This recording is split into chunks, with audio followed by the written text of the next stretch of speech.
আসসালামু আলাইকুম। আজকে আলোচনা করব আইপিল সম্পর্কে।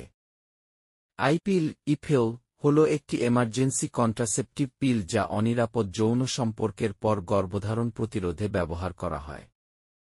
খাওয়ার নিয়ম: অনিরাপদ যৌন সম্পর্কের 72 ঘণ্টার মধ্যে একটি পিল খেতে হয়। যত তাড়াতাড়ি খাবেন তত বেশি কার্যকর হবে। পেট ভরা অবস্থায় খেলে ভালো হয়, বমির ঝুঁকি কম থাকে। মাসে একবারের বেশি না খাওয়াই ভালো। সাইড এফেক্ট: পার্শ্বপ্রতিক্রিয়া, বমি বমি ভাব বা বমি, মাথা ব্যথা, বুকে টান লাগা বা ব্যথা। পরবর্তী পিরিয়ডের সময়ের পরিবর্তন আগে বা পরে হতে পারে। অতিরিক্ত বা কম রক্তপাত, বুকে ব্যথা বা অস্বস্তি, ক্লান্তি বা মাথা ঘোরা। মনে রাখবেন, ইপিএল নিয়মিত জন্মনিয়ন্ত্রণ পদ্ধতি নয়, শুধুমাত্র জরুরি অবস্থার জন্য ব্যবহৃত হয়।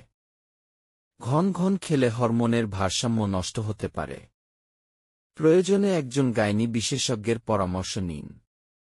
আশা করি সবাই ভালো আছেন। আমার ভিডিওটি ভালো লাগলে অবশ্যই সাবস্ক্রাইব করবেন। সকলকে ধন্যবাদ।